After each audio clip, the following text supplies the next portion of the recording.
Good afternoon, this is Nicholas from Gandora Gaming, and I bring you all my discussion video on the potential of pendulums going forward after Cyberstorm access.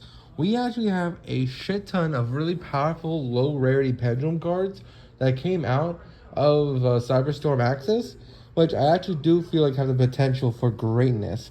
Like actual meta defying cards here. And can actually make a really scary pendulum deck going forward.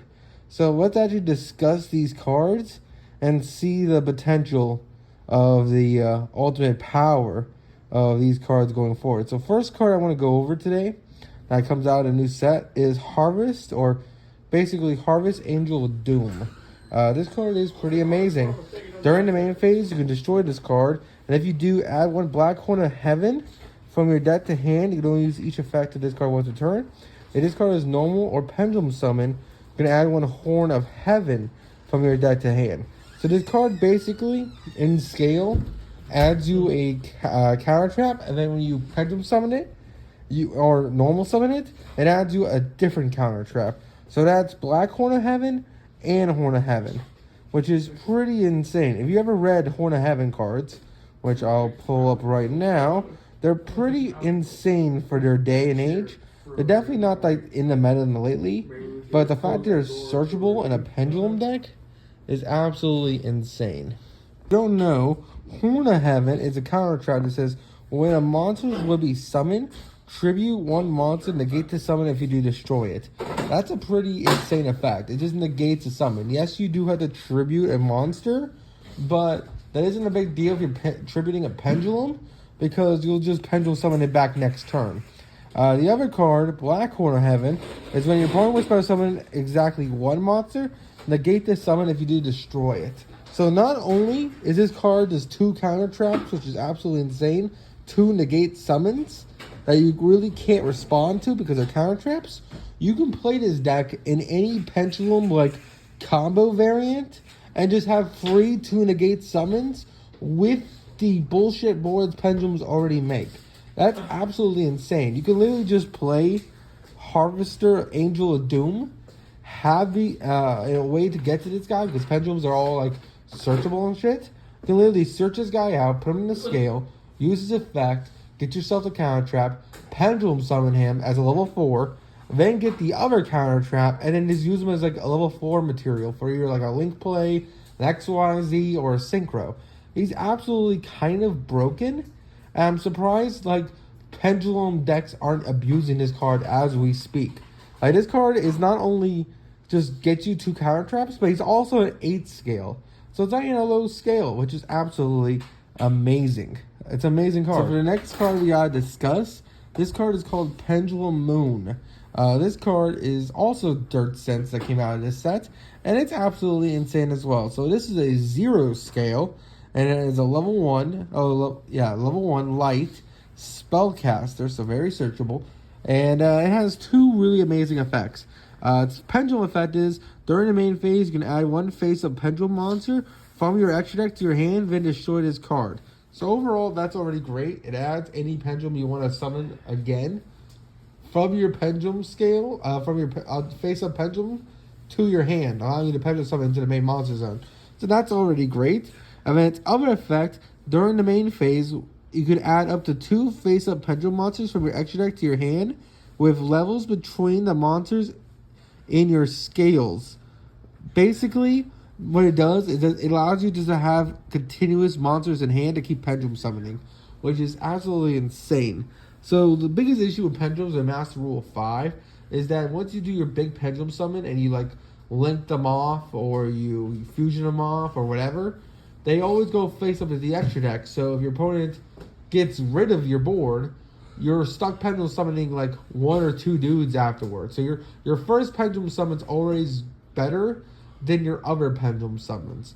But not anymore, because Pendulum Moon can literally on pendulum summon during the main phase, add 2 face-up pendulum monsters from your extra deck to your hand, with levels between your scales of the 2 cards in your zones. And then, for the rest of this turn until you pendulum summon, you can't activate monster effects. But that part doesn't matter. This card literally just says, hey, let's get our free effects and just win the duel.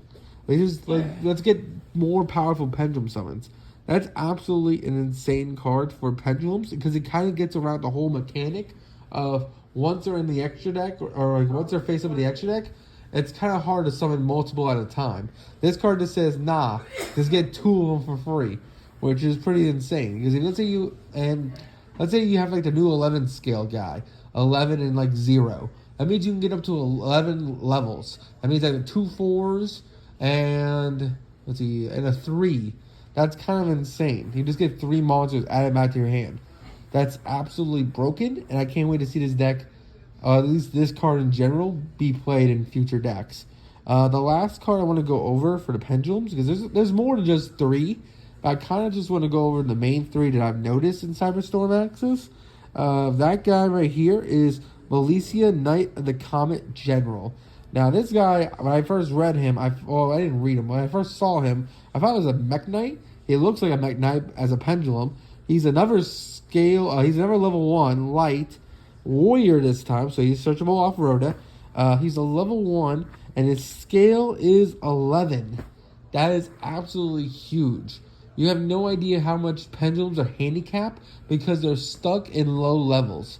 And the only downside of this card, because usually when you have high scales, there's usually like a restriction on them that says you can only Pendulum summon from your archetype.